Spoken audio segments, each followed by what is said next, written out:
명농철을 맞아 농기계 사고가 부쩍 늘고 있습니다. 순간 대응력이 떨어지는 고령자들의 사고가 잦아 안전대책이 절실합니다. 국민연금공단이 이번 주 전북 혁신도시에서 입주식을 엽니다. 대규모 인력을 수용할 수 있을지 여건과 과제를 점검합니다. 공천권 이양과 당원 자격 엄격 심사를 골재로 하는 새정치민주연합의 혁신안이 중앙위원회를 통과해 실현 여부가 주목됩니다. 여러분 안녕하십니까? 전북권 뉴스입니다. 요즘 농어촌에서 농기계 관련 안전사고가 부쩍 늘고 있습니다. 농기계를 나이 든 노인들이 다루다 보니 민첩하게 조작하지 못하고 위험 상황의 대응도 떨어지고 있기 때문입니다. 이경희 기자가 보도합니다. 하천 흙바닥에 노인들이 쓰러져 있습니다. 갯벌로 일을 나가던 한 마을 주민들이 경운기를 타고 가다 2m 아래 하천으로 추락한 겁니다. 경운기를 운전한 사람은 78살 윤모 할아버지. 경사진 커브길을 돌다 사고가 난 것으로 추정되는데 74살 김모 할머니가 크게 다치고 함께 타고 있던 4명이 모두 부상을 입었습니다.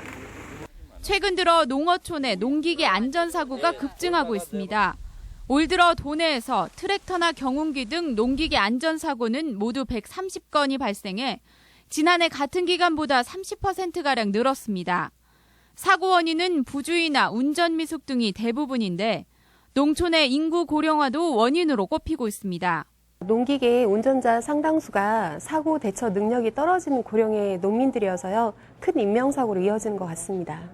소방당국은 고령화에 따른 위험성도 높아진 만큼 적재함에 사람을 태우는 행위 등을 삼가는 등 안전수칙을 철저히 지키도록 당부했습니다.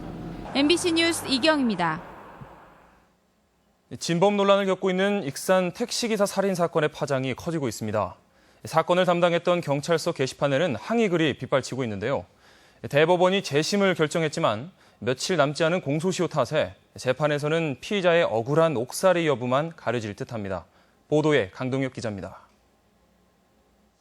지난 2000년 발생한 익산 영등동 약촌오거리 택시기사 살인 사건. 경찰은 당시 15살이던 최 모 씨를 범인으로 지목했고 최 씨는 법원에서 징역 10년형을 선고받았습니다. 최 씨가 복역 중이던 지난 2003년 또 다른 유력한 용의자가 나타나면서 사건이 새로운 국면을 맞는 듯 했지만 수사는 유야무야됐습니다. 출소한 최 씨는 경찰의 강압수사로 거짓 자백을 했다며 법원에 재심을 청구했고 지난달 광주고법이 이를 받아들임으로써 재심, 즉 재판을 다시 열도록 했습니다. 하지만 검찰이 불복해 항고를 제기함으로써 재심 여부는 대법원으로 넘어갔습니다. 대법원이 재심 개시 결정을 정당한 것으로 보고 재항고로 기각할 경우 광주고등법원에서는 이 사건에 대하여 다시 심리하여 이와 별도로 사건의 공소시효는 다음 달 9일로 끝날 예정입니다. 이 때문에 다음 달 9일까지 검찰과 경찰이 최 씨가 아닌 새로운 사람을 범인으로 체포하지 않을 경우에는 최 씨가 재심에서 무죄를 선고받더라도 사건은 미제로 남을 수밖에 없습니다. 이 사건의 가장 큰 피해자는 어찌됐든 돌아가신 택시기사분과 그 유족들인데 그분들이 억울하면 어떻게 달리겠습니까? 한편 당시 사건을 담당한 경찰서에는 책임자 처벌과 재수사를 촉구하는 항의글이 폭주했습니다. MBC 뉴스 강동엽입니다. 전북지방경찰청은 지난달 29일 전주 효자동의 한 대리운전 사무실에서 지인들과 도박을 한 혐의로 전주 덕진경찰서 소속 A경위와 진안경찰서 소속 B경위를 기소 의견으로 검찰에 송치했습니다. 이들은 도박 혐의를 부인하고 있지만 경찰은 당시 현장에 출동했던 경찰관들의 진술과 사진 등을 종합해 이들이 도박에 참여한 것으로 보고 있습니다.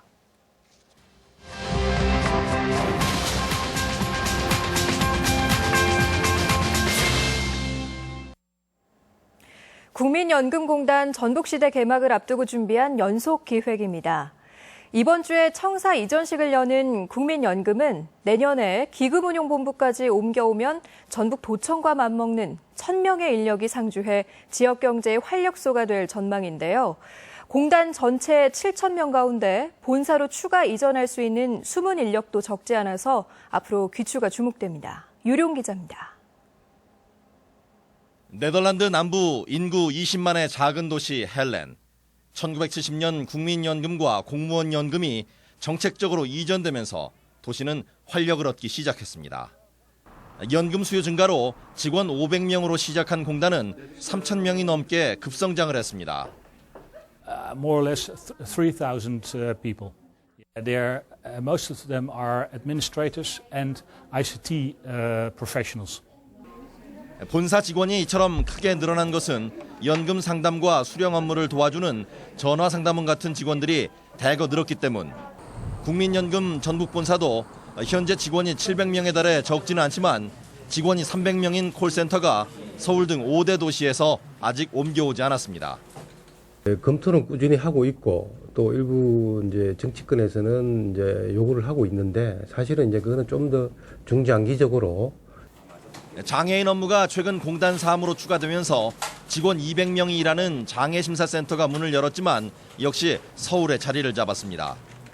자문의사도 600여 명에 달해 지역 의료 산업에 새로운 기회가 될 수 있지만 이런 사정을 지역에서는 잘 알지 못합니다. 의사들이 하다 보니까 이제 의사 심사위원들이 접근성이 좋아야 됩니다. 그게 그런 문제가 좀 있습니다. 현재 전국 곳곳에 흩어져 있는 공단 직원은 무려 7천여 명. 전화와 인터넷의 발달에 따라 네덜란드처럼 본사로 인력을 모을 수 있는 기회가 적지 않아 꾸준한 대책이 요구됩니다. MBC 뉴스 유룡입니다. 오늘 새정치민주연합 혁신안이 중앙위를 통과함에 따라 지역 정가에도 변화가 불가피합니다. 무엇보다도 혁신안을 얼마나 실행해내느냐가 지역 정치 변화의 관건이 될 전망입니다. 고차원 기자가 보도합니다.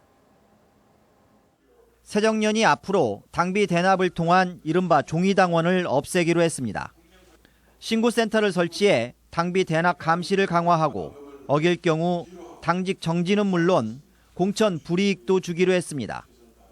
내년 20대 총선부터는 당비를 연 6회 이상 납부해야 선거권을 인정해 주기로 했습니다. 선거 때만 되면 새정년의 당원수가 급증했던 도내에서도 민심을 왜곡했던 관행이 사라질 것인지 주목되는 부분입니다. 관계가 있는 분의 공천 과정까지만 영향을 미치고 그다음부터는 당에 전혀 활동을 하지 않는 이런 무늬만 권리당원들이 수가 많이 줄겠죠. 국회의원과 도지사를 제외한 공천권은 중앙당에서 시도당으로 넘어옵니다.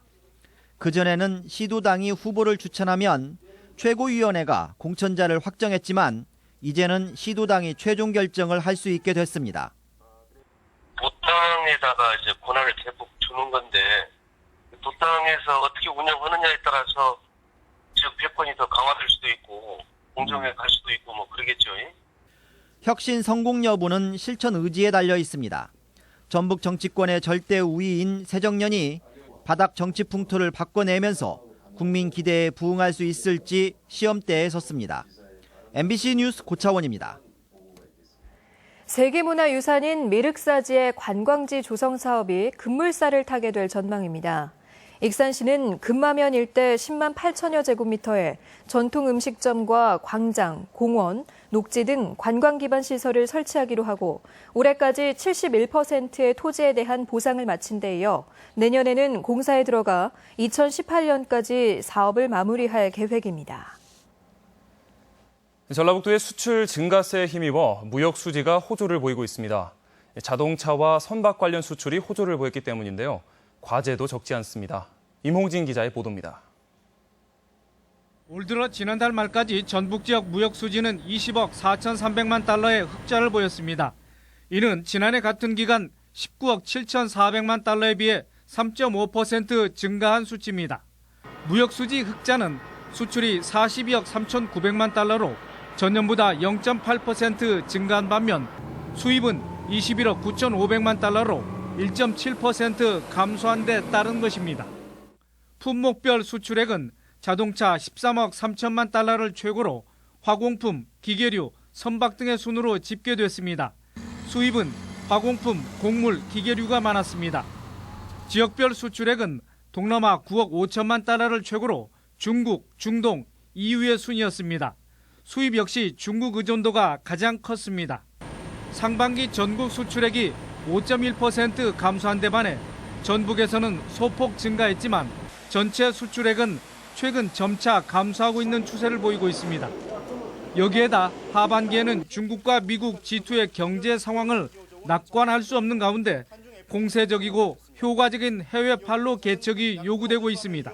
어느 한 품목이나 국가에 집중되지 않고 수출 시장을 좀 다변화할 수 있도록 지자체나 무역진흥기관들이 전폭적으로 많은 지원을 해준다면 이와 함께 글로벌 수출 시장 환경을 신속하고 철저히 분석해 대응할 수 있는 정책적 배려가 필요하다는 지적입니다. MBC 뉴스 임홍진입니다. 전라북도는 광주, 전남과 공동으로 그동안 한빛원전에서 발생한 사고 내용의 정확한 공개와 진상조사, 방사능 방제 안전관리 시스템 구축 등에 대한 건의문을 채택하고 정부의 대책을 촉구하기로 했습니다. 원자력안전위원회가 최근 한빛원전 5기의 제어봉 구동장치에 대해 점검한 결과 용접 부위 검사에서 오류가 발견되는 등 안전성 논란이 끊이지 않고 있습니다. 전라북도가 예산을 세운 뒤 쓰지 않아 불용 처리하는 예산이 해마다 늘고 있는 것으로 조사됐습니다. 도의회 예결특위는 전라북도 2014년 불용액은 781억 원으로 전체 예산의 3.8%를 차지했고 3년 연속 불용 예산이 증가하고 있다며 확보한 예산을 제대로 집행할 수 있도록 꼼꼼하고 합리적인 사업 계획을 요구했습니다. 이어서 오늘의 간추린 소식 전해드립니다. 오는 28일 새만금 방조제에서 국무총리 등이 참석한 가운데 새만금 동서 이축도로 기공식이 열립니다. 동서 이축도로는 김제 진봉에서 새만금 전주 고속도로와 연결돼 포항까지 이어질 예정입니다. 전주시는 덕진 연못과 건지산에 소나무 등 2만 4천 그루를 심어 테마숲을 만들 계획입니다. 건지산 산책로에는 산딸나무와 산철쭉으로 그린 터널 숲을 조성합니다. 전라북도가 특성화고 졸업생이 취업하고 야간 대학에 진학할 경우 연간 200만 원의 등록금을 지원합니다. 지난 2012년부터 해마다 20여 명 이상이 등록금 지원을 받고 있습니다. 올해 도내 풍수의 보험 가입률이 주택은 6.3%, 온실은 1.0%에 불과했습니다. 지금까지 전북권 소식이었습니다.